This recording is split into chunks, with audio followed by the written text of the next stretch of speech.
we just wrapped up a fantastic episode with our friends Emily and James Lowery.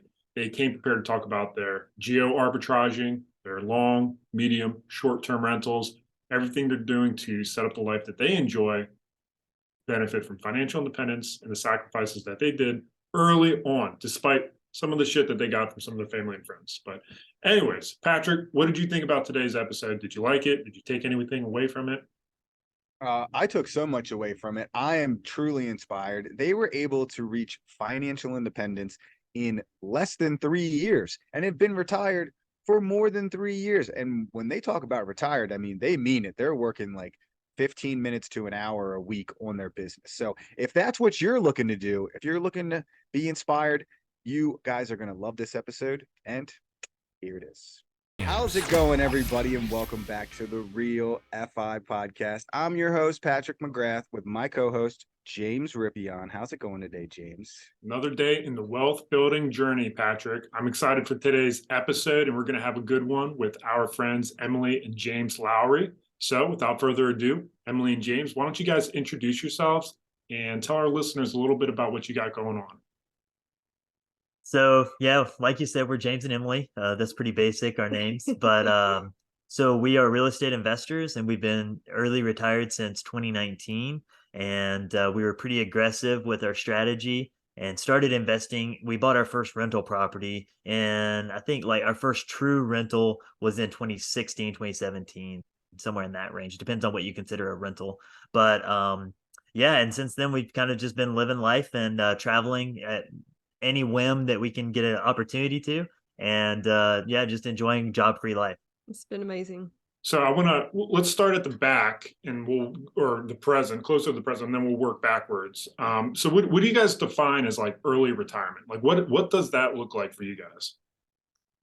So for me, it means that we don't have to show up to work. And generally, I'll be honest, like I know I'm not the retirement police, right? Let's start there. I'm not saying anybody's definition that they want to be early retired works for me, but for us, we genuinely don't work almost at all. And so, I know a lot of people that, say that they're early retired, but they're really working for themselves, and that's fine. Like I've got no issue with that.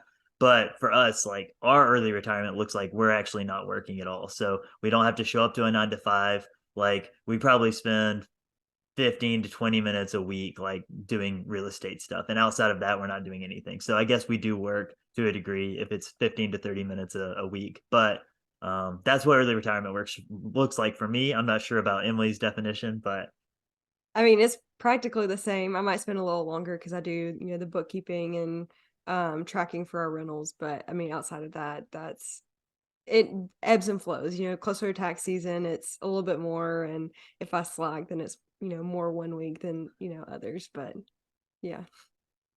I think for just about every one of our listeners out there, between 15 and an hour a week is definitely retired in full swing. You know what I mean? Like I'm retired from my W-2, but I definitely work for myself. Like I was just showing properties earlier today and meeting carpet guys and all that stuff. So, there is a swing there, but I really want to dive into, how you guys were even able to get there in such a short period of time. If we're talking 2016, 2017, that's, 6 years, 7 tops. So like, let's rewind a little bit and kind of discuss what were you guys doing before you even got into real estate, and then why and how did you get in there? So I was a manager at a physical therapy clinic, and really what we were doing was living hand to mouth. Like it doesn't really matter what our jobs were. Like I didn't break, I guess I broke 50K like at the end with bonuses and like getting reimbursed for my car and phones and stuff like that. So like my pay wasn't ever really high. But really what we were doing was living hand to mouth. I was a mechanical engineer at an engineering company, but I mean, even combined, we were still living paycheck to paycheck, didn't have a savings, didn't, we were not struggling, but we were definitely not saving anything. Yeah. And by living hand to mouth, honestly, we were very wasteful with our money. We were going out all the time. Like it wasn't like, the good news was we didn't have any debt. And so we found out about like financial independence, the concept, early on before we had really signed on for a lot of debt. All we had was like a fancy condo in a fancy area. And once we kind of decided to get rid of that and kind of switch our lifestyle up, it was like incredible the speed at which we could do it because we could cut our spending so much. And I guess at our peak, we probably made, like with our W-2s, we were probably around 120 to 130K a year. Combined. Yeah, combined. Yeah, Mhm. yeah. So let's talk about some of that catalyst. Like what happened in your guys' life that made that mindset shift where you said and looked around and said, wow, this shit is kind of messed up. Like we need to start doing something different. Like what was it at that period of your lives? So to be honest, like I grew up pretty poor. And so it was very easy for me to like, I actually overcompensated and tried to spend as much money as possible to prove that I wasn't poor. So it wasn't like we have texts, like I've looked back and saw like we had texts that were like, hey, we've got like this coming out. Oh, we've got like $100 in the bank account. And that was it. Like it really was like it was, we had no savings to speak of, but again, we were just like spending. It was like we were going out on the weekends and doing stuff like that. And so I had a patient at work talk about how if she had found out about this website earlier, and she was probably in her like later 40s, but she said, if I had found out about this website earlier, my husband and I would be retired today. And so another preface to this is that my parents are deaf.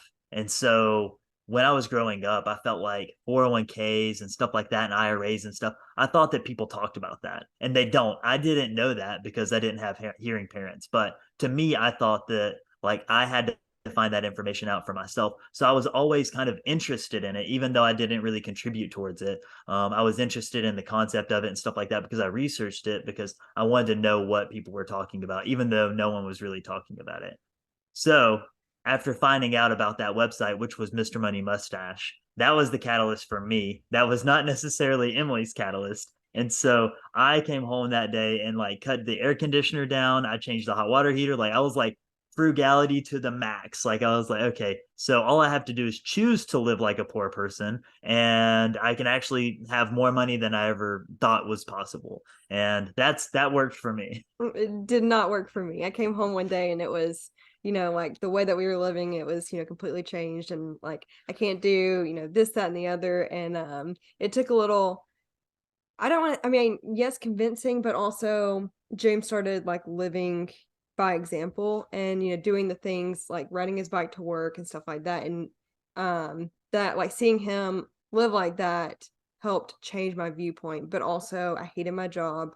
I saw the like negative effects that it had on people's health. And I mean, my dad worked at the same company that I did, and he had, 2 open heart surgeries. And, like I saw the effect that the stress took on people, and I did not want that to be my future. And so knowing that I didn't have to work for, the rest of my adult life kind of motivated me. And initially, our goal was to be stay-at-home parents. We both wanted to be stay-at-home parents when we had kids. We are like, that would be perfect for both of us to be able to quit our jobs and stay and help raise the kids together. And as of right now, we've been retired for like it's almost 3 years now, and still no kids in sight. So we'll see when that happens, if that happens. Wow, you guys are stay-at-home parents without the kids. I can't Exactly. imagine anything better than that. That's pretty awesome. Yeah, that's an awesome story. And it's a different catalyst for everyone, and I love that you kind of pointed that out, that you thought that more people would be talking about retirement, more people were talking about 401ks and ways to do that. And you realize you got to seek out that information. And I think that's what every single one of the listeners here that are listening to this podcast right now, whenever it's released, is they're trying to do that. They're looking at the catalysts in their lives. They're looking for some spark, to get them to do those types of things. So it's really important, I think, to hear those and then talk about the progressions from there. So all of a sudden it's 75 degrees inside the house, in summertime, it's 50 degrees in the wintertime. You're riding your bike to work, you're eating ramen noodles. Like after that, like what's the progress from there? Well, I will preface it by saying that those little things, like everybody says, like if you focus on the big three, like that's definitely going to make the biggest impact. But if you start focusing on the little things, it makes making the bigger decisions easier, I find.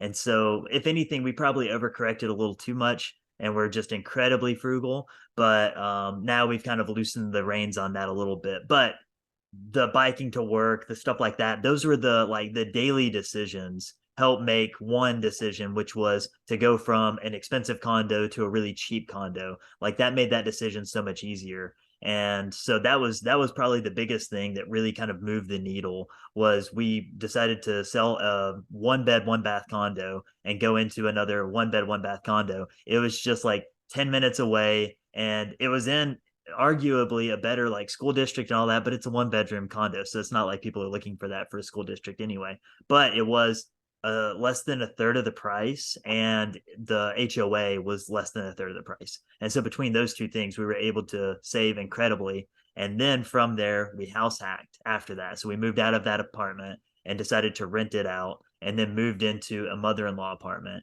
And then at that point, we were actually living for free. Our tenants covered the entire mortgage, everything down to the internet. And I think like I looked at a random month, and even after utilities and everything, I think we made 3 cents that month. But we flipped it on its head. It was something that was costing us thousands of dollars a month to live in. And then we were living for absolutely free. And so that really moved the needle a lot.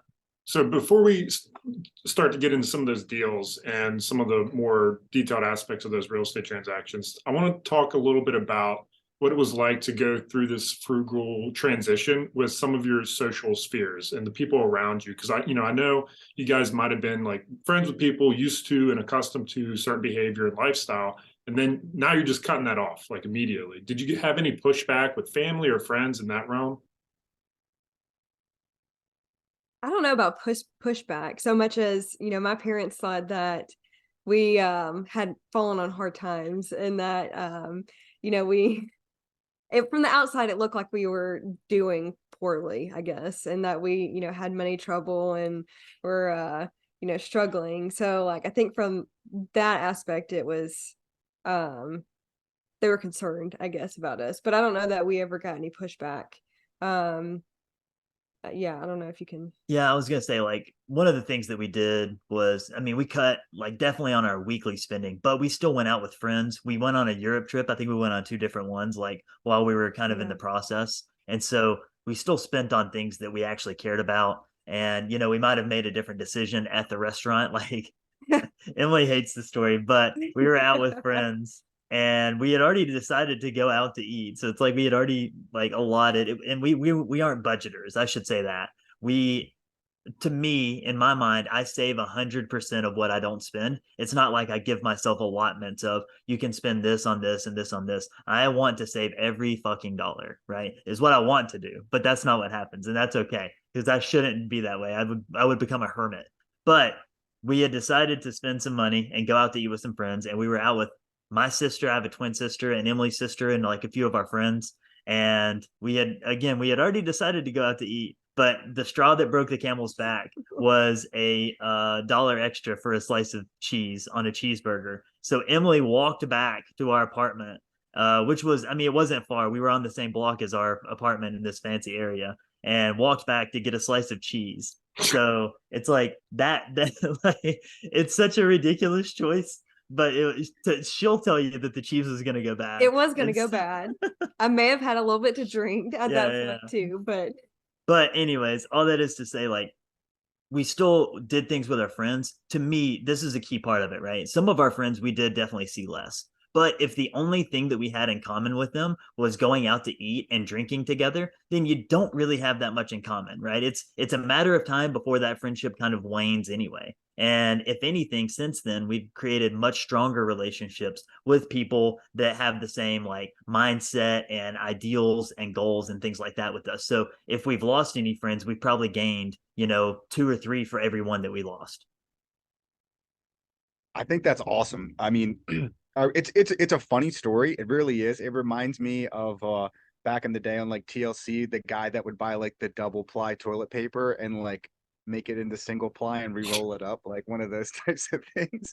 But I get it. It's what you have to do, and it's those little decisions, like you said, and you're going to change friends. You're going to change. Your family's going to wonder what's going on. But I bet you now, you know, you're the one laughing when everyone else is still working and you've been retired, 3 years later, because you said 2016, 2017, it's 2023 now, and you've been retired for 3 years. Like what you've been able to accomplish in the last 3 or 4 years is amazing. So I really think that's awesome.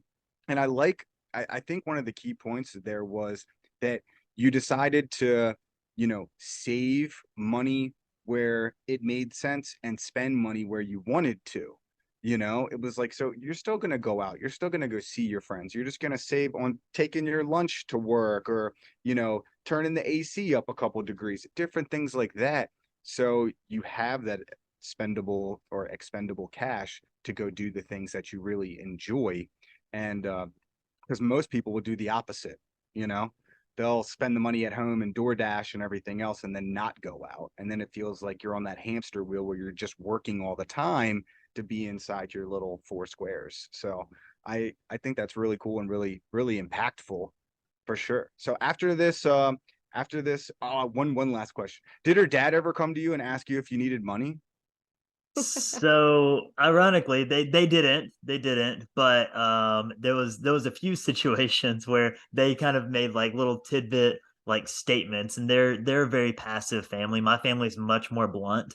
Like I told my sister that when I found out about financial independence, I told my twin sister, we grew up in the same household, same situation, same time, and I told her that I wanted to retire in 5 years, and we ended up doing it in three. But her reply was, I just want you to have realistic goals. Right. And so, but Emily's family, on the other hand, they were much more like not necessarily supportive in their own way, but we were going to a Camp FI, which is like a camp for financial independence people. It's like a little weekend retreat, and absolutely love them.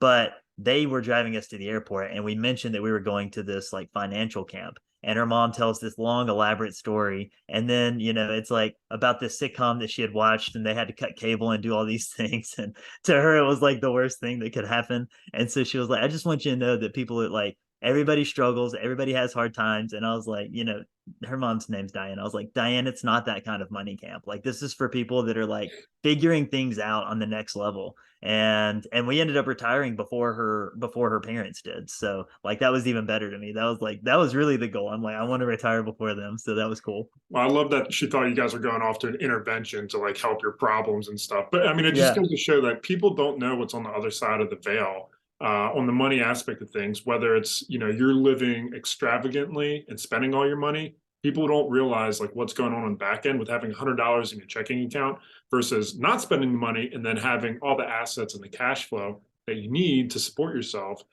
just with that minimal upfront sacrifice. So I think that's really cool. And it's a great story there for our listeners to take something from.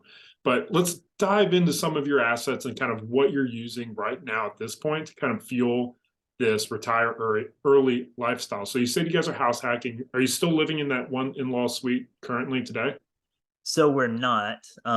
We're recording this from a place that we rent in Florida. So all of our properties are in Alabama, and we're kind of like subletting a place in Florida where we like to snowbird.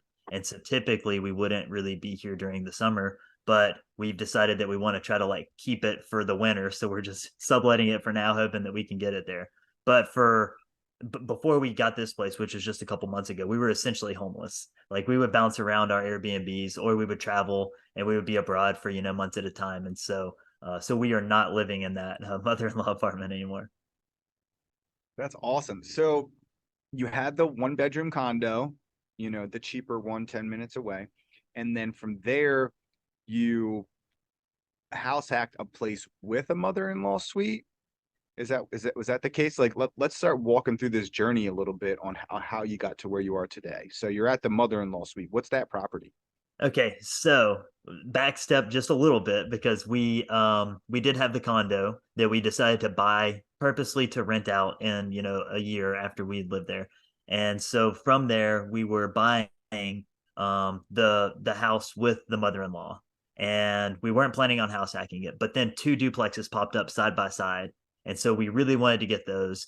And at that time, we wouldn't have money for 20% down, and multifamily is typically 25% down with conventional financing. So we didn't have enough money for 25% down on all three properties. So we decided we would live in one and then buy the other two. So we had three closings in a month and ended up with 6 units that month. So we went from 1 to 6 very quickly. Well, right after we got in the condo and before we did the mother-in-law, we also bought a duplex.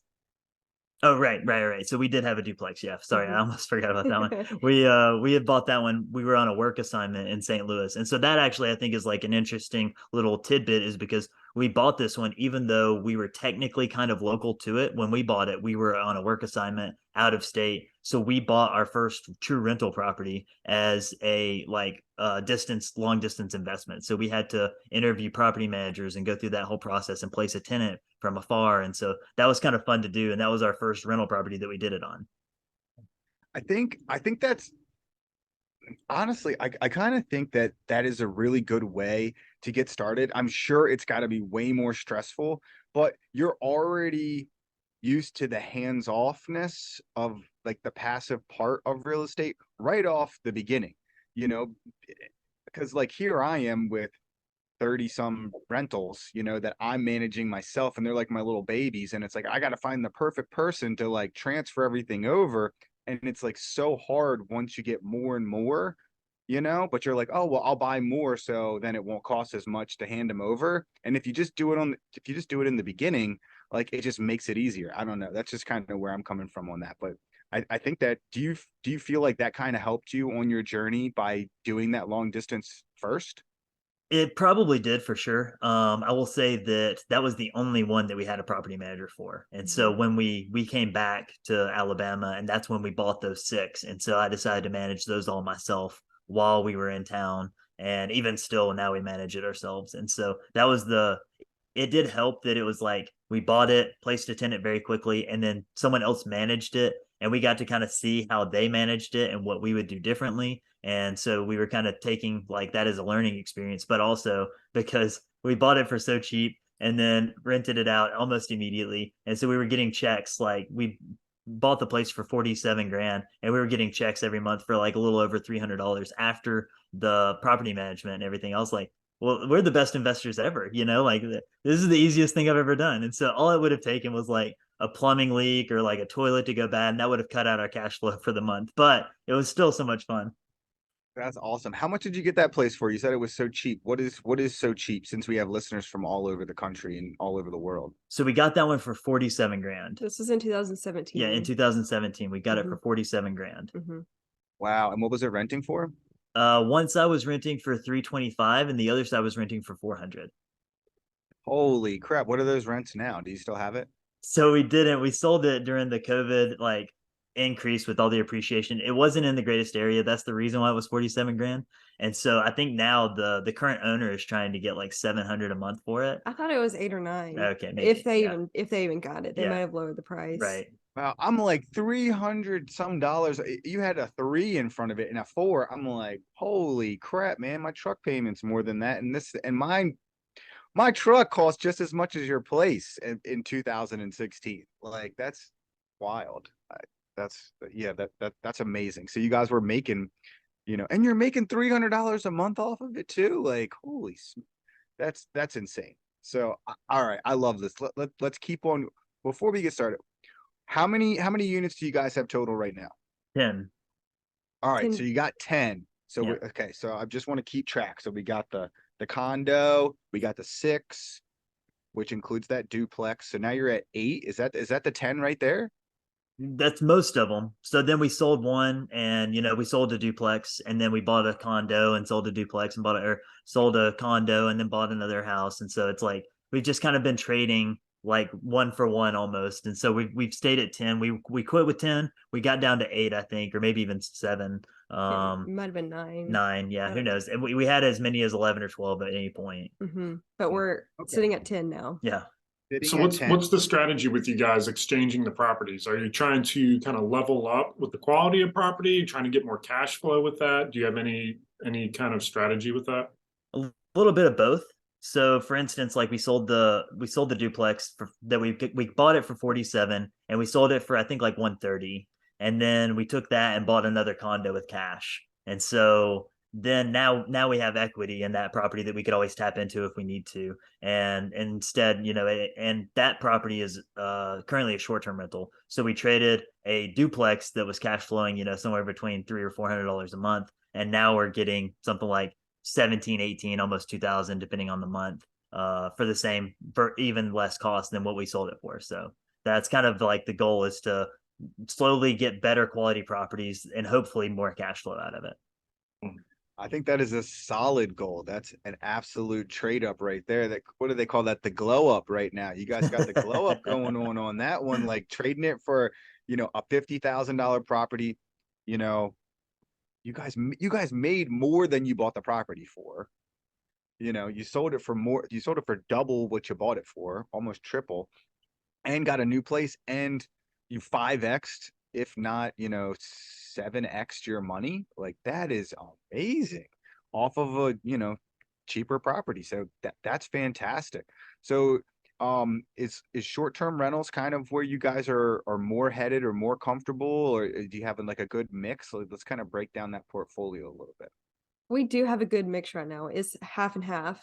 Well, I guess it's 3 short term, 2 medium term, and then 5 long term. And I think I'm happy with where we're at with that. Because I feel like since we're managing all ourselves, I like to provide like quality over, have quality over quantity. And I want to give our guests the best experience. And I feel like if we had much more than that, then we couldn't focus on, each guest, each property, give it our full attention kind of thing. But you may have a different answer, but I like the mix that we have right now. So Emily, let's nail in on that a little bit. So like you're running the gamut there with short term, midterm, long term. Let's talk about some of the pros and cons with each of those. Like if I just had to throw out that question, list some pros and cons with each style of property management. Like what do you got for us? Well, for long term, the pros are that it's more stable. You can almost, like, once you get a tenant place, then you can quote unquote forget about it, set it and forget it kind of thing. Obviously unless they don't pay rent or there's some maintenance issue. But the con, I guess, is you don't get as much money. But it's more stable.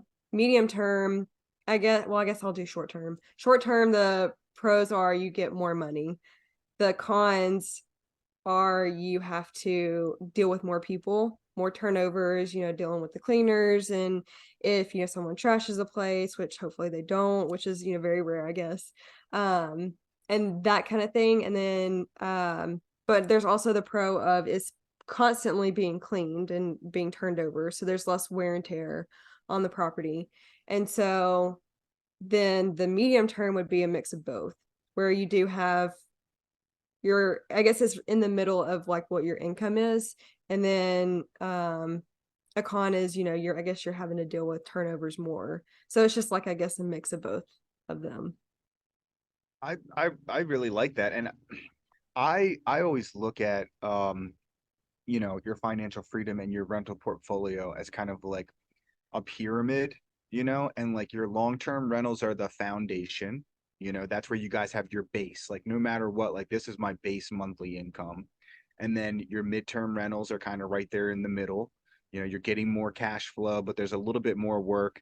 And then that peak is really the short-term rentals, where you're fully maximizing, your property, but you're also fully maximizing your time, which is, down. As you go down the pyramid, less time, more passive. As you go up the pyramid, higher returns, more time. So I think you guys have a really nice balance on that. So with these 10 properties, what's the cash flow looking like that on an average? Because I'm sure some months are higher than others, but like what's that look like, So yeah, our average, like, so the short term and medium terms go anywhere from like, I mean, on a low month would probably be around 6 grand. On a high month would be closer to 7. And so that's an average month. And then the long term rentals get about like 2 grand, a little over 2 grand, especially like it depends on if there's a maintenance issue or not. We're obviously setting aside for maintenance and vacancies and stuff, but sometimes those aren't a realized cost. So there are some places that like we haven't had a maintenance issue in a year. So it's like it's only a matter of time. I know that, but until then, like it's not a realized cost. So it has a higher cash flow because of that. So so total we're looking at between 8,500 to like 9,000, somewhere in there per month. And That's that's great. awesome. Is that after, all mortgage payments? Is that net? Yeah, that's net. Yeah, that's net. That's fantastic. It really is. And you guys were able to build that in 3 years. Yeah. So That's when we quit, we had 9 long term and 1 short term. Yeah. And so when we quit, we moved abroad. And so the whole reason why we turned one of our places into a short term is about a month before we left, one of our tenants turned in their notice. And so we decided to turn that into a short term so we could have somewhere to come stay whenever we came back home. But I mean, obviously, like COVID and everything, we came back after 8 months, and then from there we kind of took it unit by unit and turned one of them into an Airbnb, and then managed that, and then kind of waited until tenants moved out and then turned those into short term.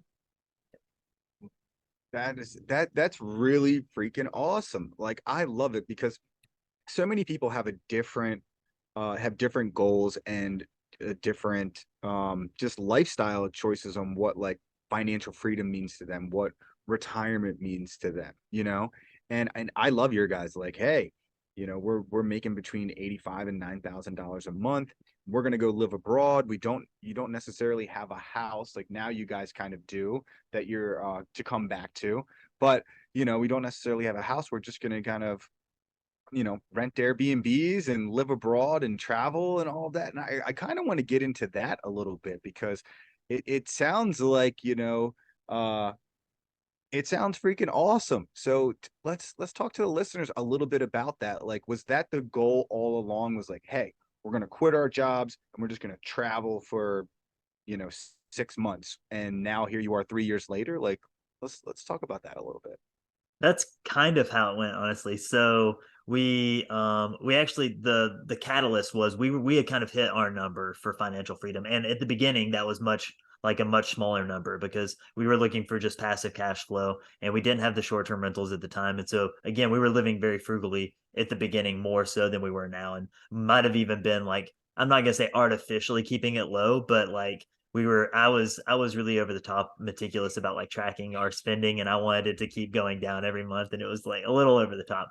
But so our catalyst for leaving was actually our dog. And so we had hit our number, and we had an 18-year-old Jack Russell, and so that was like, we were like, okay, we can't take her abroad. And so whenever she passed, that's when we were like, okay, now we can kind of quit our jobs and go. And so we the way that we eased into it, and I highly suggest this because it can give you a little peace of mind, is at the beginning, like we had met people that had retired early and stuff like that, but it's still like, is this going to work? Is it not going to work? So we both took leave of absences from work. So I only got a month. And so I was like, well, if we didn't make it a month, we've made a mistake somewhere along the way. But Emily got 6 months. And so we essentially took leave of absences, went to Europe, and then we were planning on staying there. Like we had no plans at the time to kind of come back, honestly. And 6 months in, Emily is like, we're having a great time. We're enjoying traveling around, bouncing around Europe. And so her boss reached out to her and was like, hey, do you need us to extend your leave of absence? And she was like, no, sent in a resignation letter. And then a week later, the world shut down for COVID. And so that was like, now we're a little more concerned. Like all these, like horror stories are coming out. No one's paying rent, all this stuff. Now, knock on wood, and part of this is because of our tenant selection process and because we had mostly long-term rentals at the time. We weren't really affected because we only had one short-term rental. We had a cancellation there, but someone immediately rebooked. And so we got like travel nurses and stuff like that. That's an aside. But so we got shut down in Europe for like 2 months, and it was not as much fun as like the vagabond full-time traveler thing is fun and good until you're like stuck locked down in a backyard apartment. So we decided to come back to the US, and then from there, slowly, like Emily had mentioned, slowly converted a property at a time. Like over the course of the past 3 years, we just launched our fifth one in January.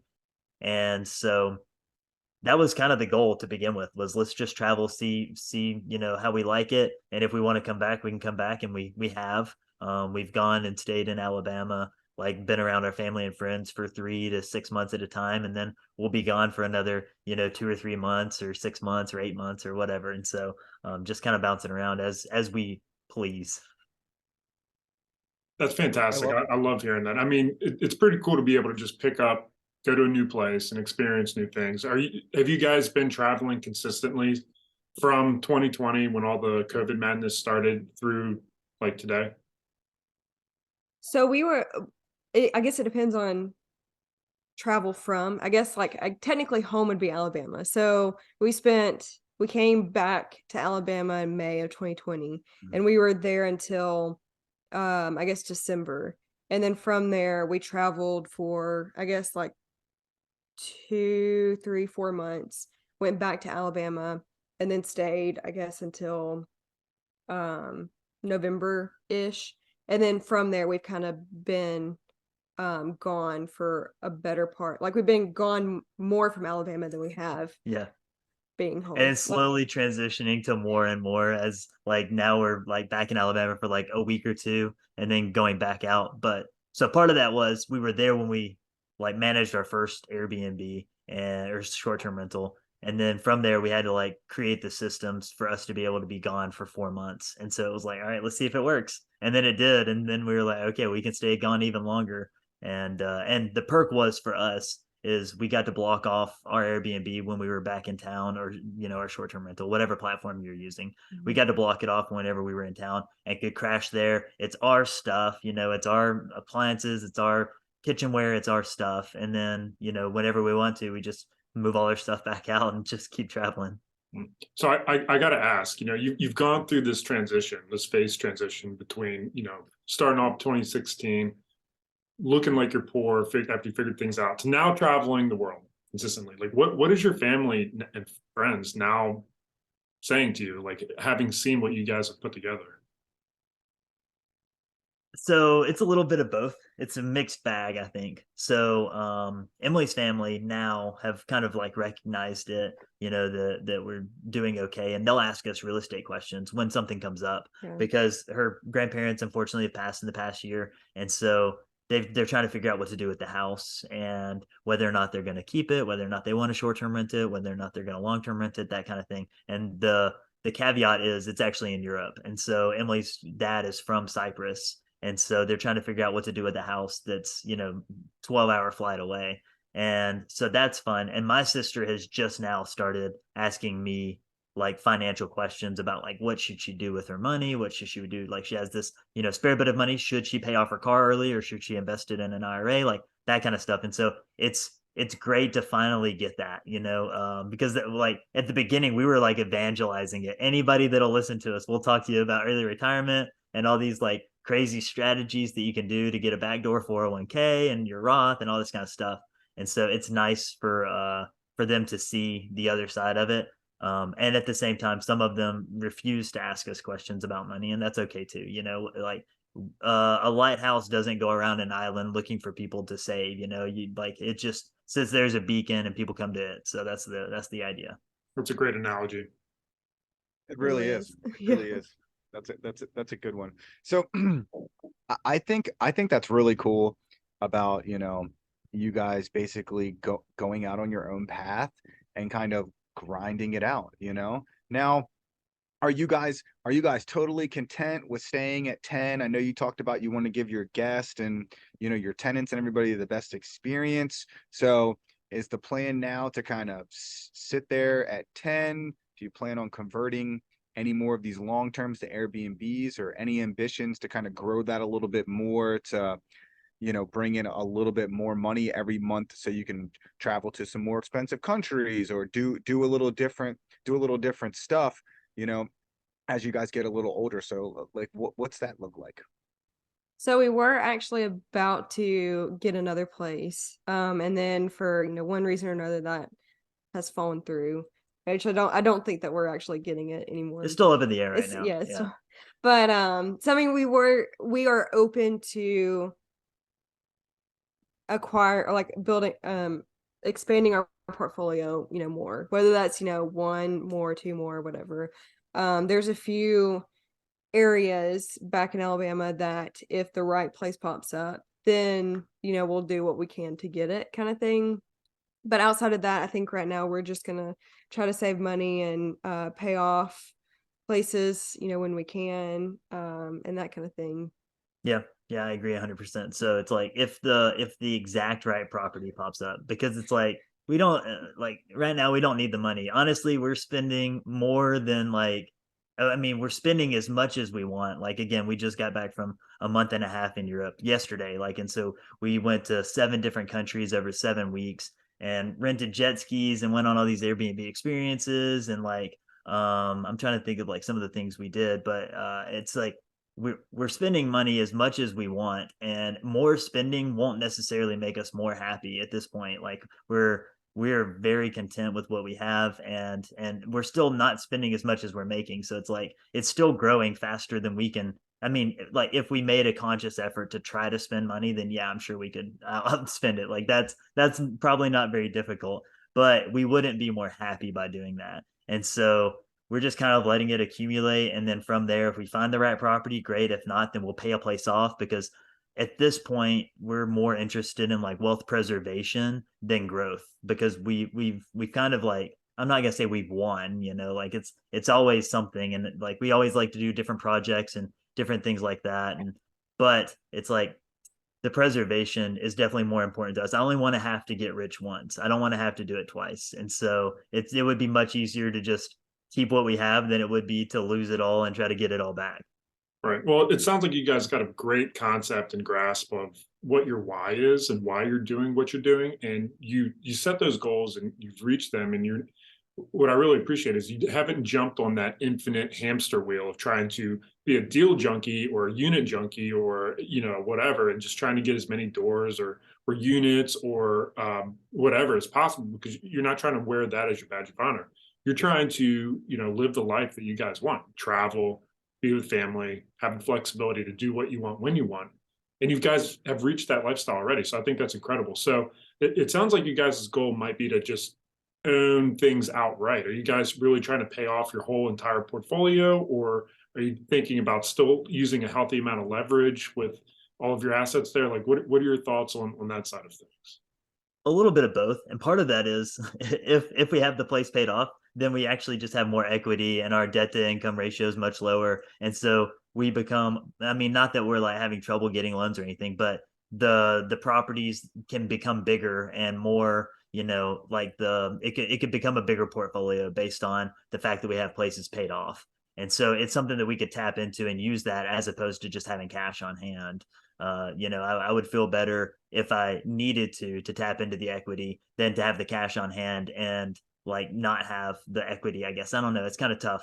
It's like an in between, because I don't think the cash itself is, it's inflation's eating away at it every year, and some of our interest rates are in the like sixes. So it's like we wouldn't go wrong with paying a place off.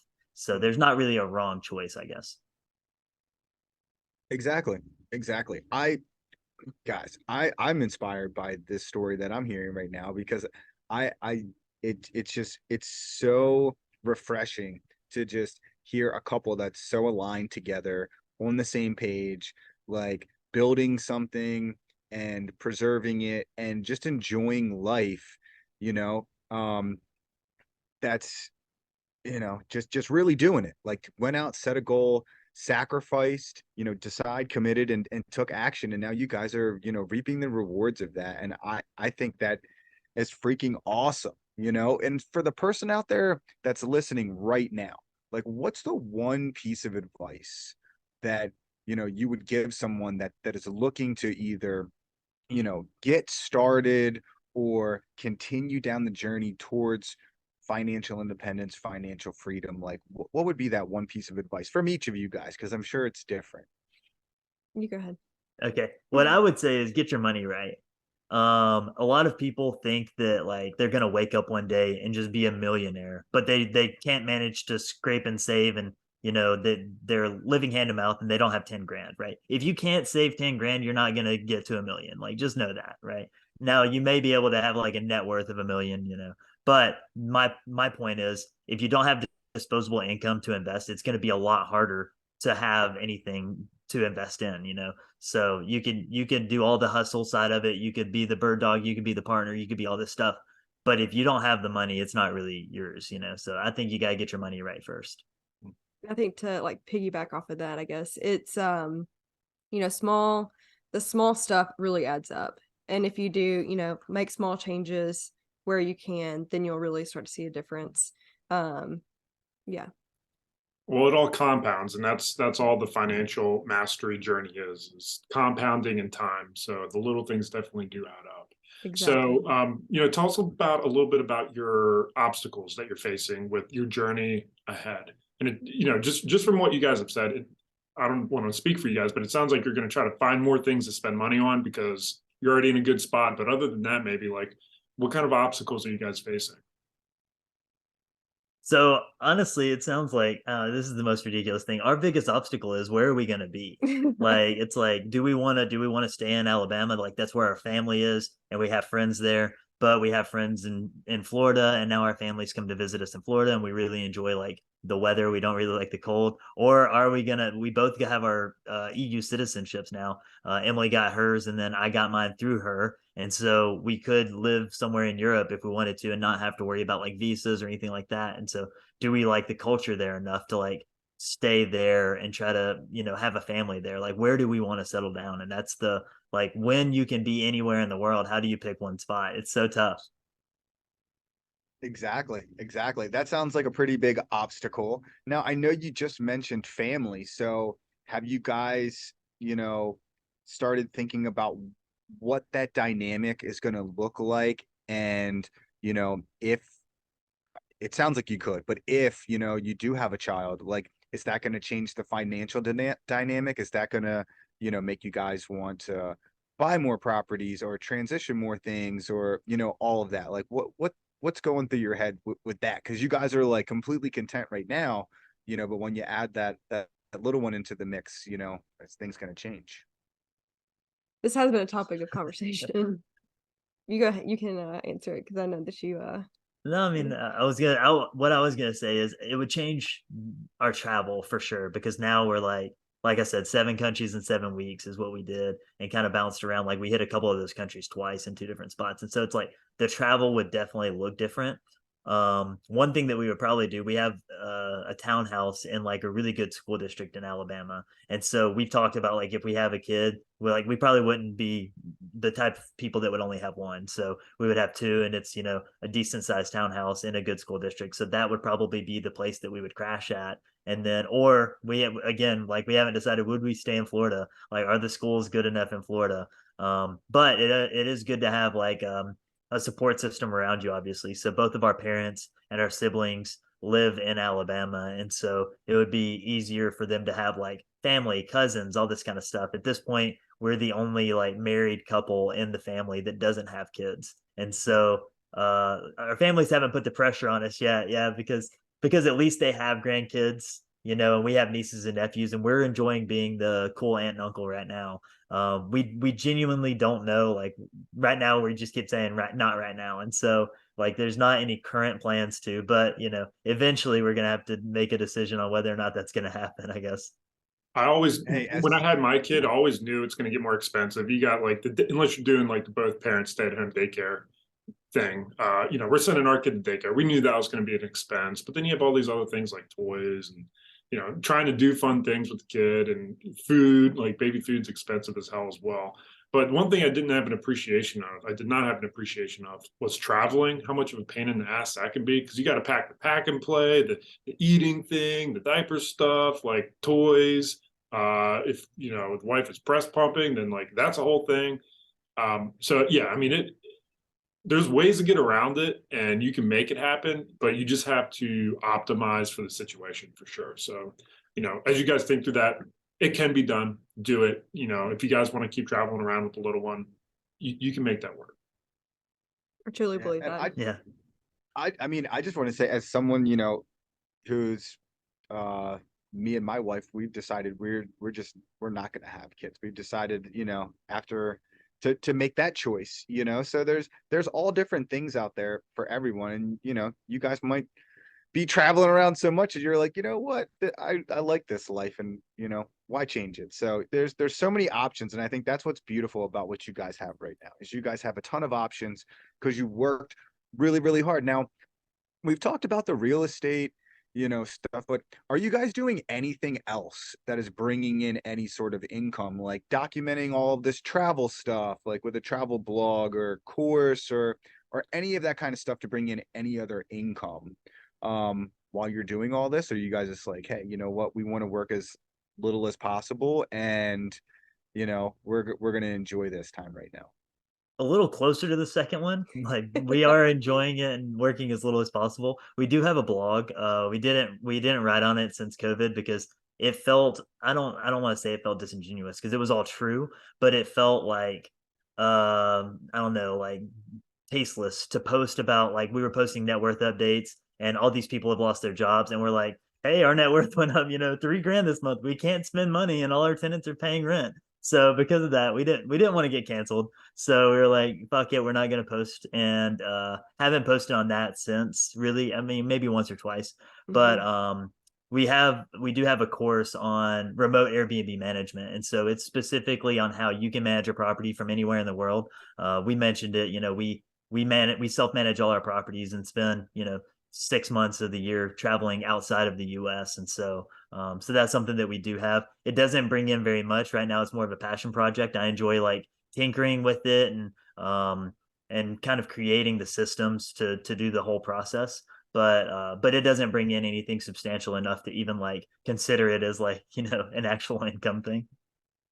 I got you. You guys are you're doing something so unique from, like you said, from managing your properties from anywhere in the world and getting to travel and all that. So, I'm sure if you put a little bit more time and effort into one of those things, I'm sure it would pan out. And when things change, I'm sure that's a good option that you guys have thought of. So, I mean, right now, guys, I think we've hit almost all of the different things going on. Like, I'm feeling inspired.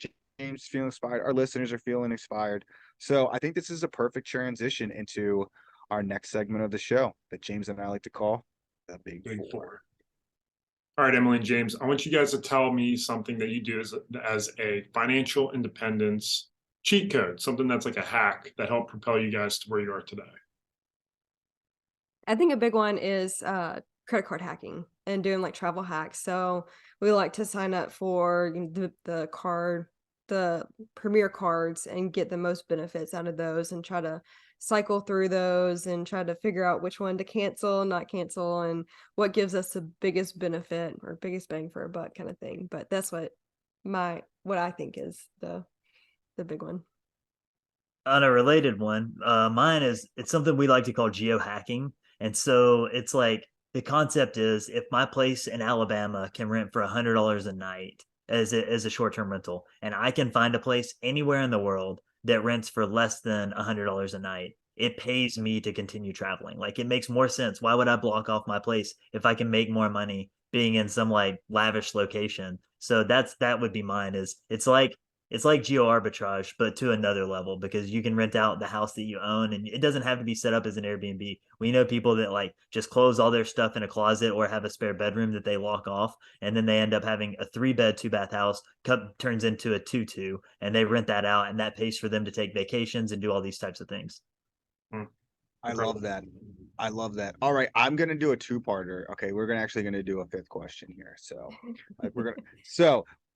I have to ask, what are your two favorite countries or spots? You guys travel all over the place. Like, I have to know, especially if it's on a budget or not on a budget, like what each of you guys, what would be your favorite spots?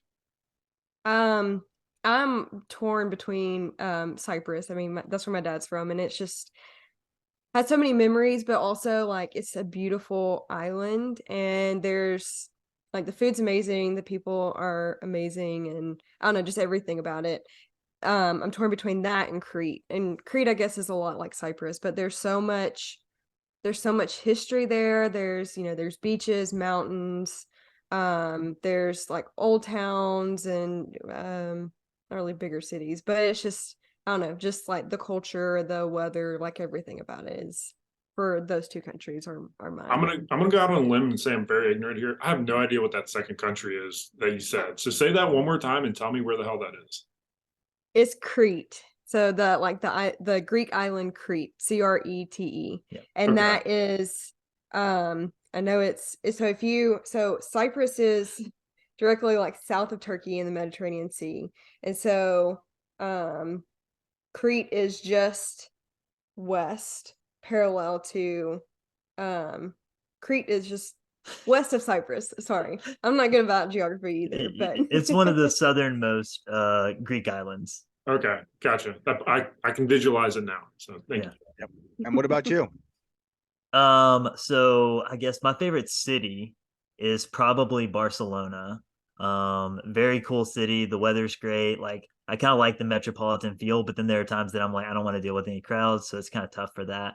But walkable, like every I like the food, the people are nice. So that's my favorite city. I think my favorite country might actually be Malta.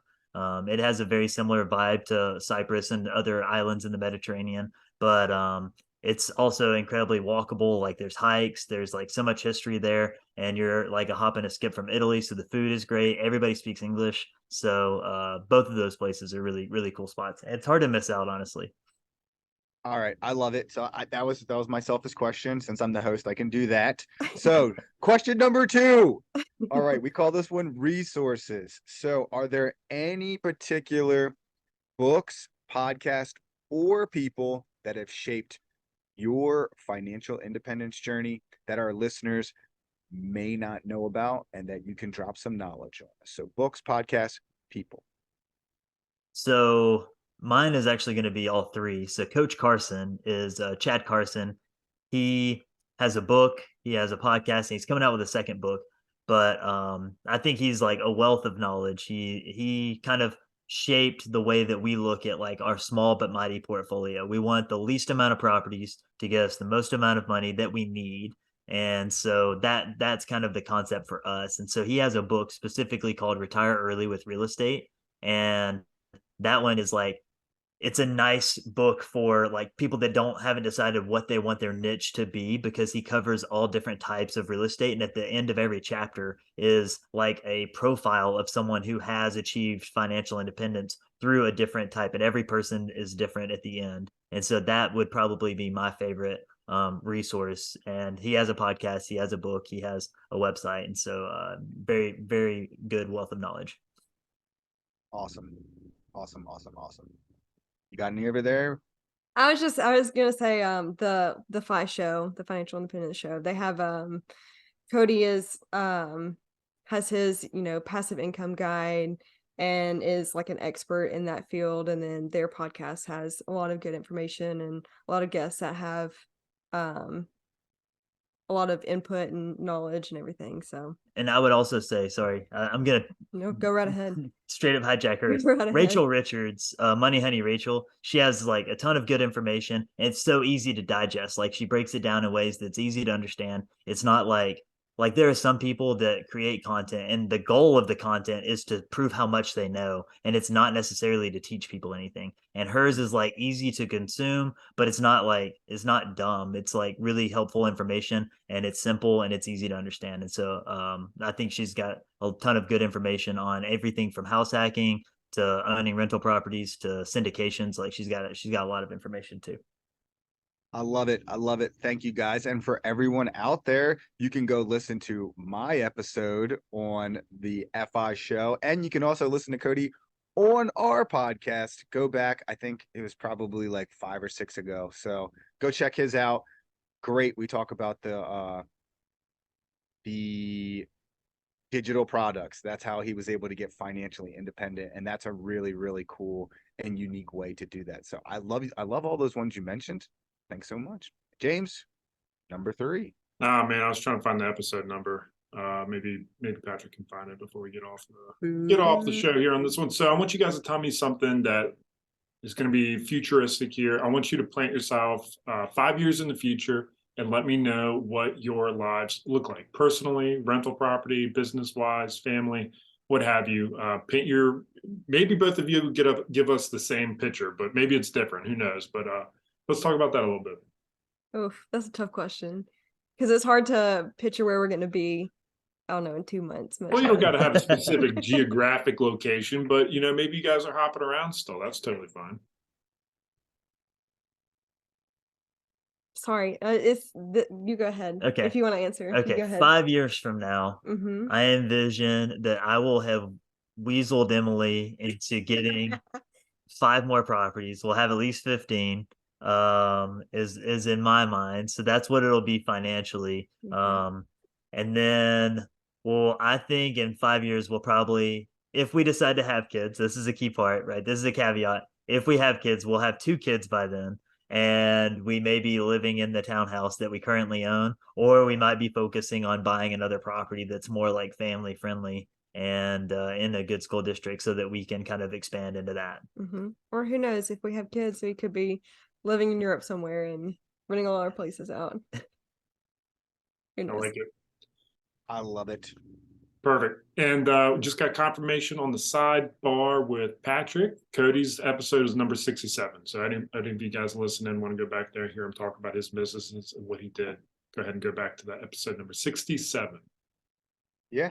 And the last one, guys, is for all of our listeners that want to reach out, let you know that they were inspired, let you know that they feel motivated now, and follow along on your journey. Where is the best place for them to get in contact with you? I think the best place is Instagram at Rethink the Rat Race. They can also reach out to us on our website. Yeah. Which is rethinktheratrace.com. Yeah. That's what it Very is. nice, very different. I don't think they're going to have a problem with that at all. So that's perfect. All right, you guys know the drill. This podcast is free, but not quite. All we ask you to do is go ahead and leave us a review, drop a comment, drop a like on this video, send us a DM, let us know what you guys think. You know, we're available on Apple, Google, Spotify, anywhere else you could listen to podcasts. Go leave us a review. We appreciate you, and we'll catch you next time. See ya. See you guys.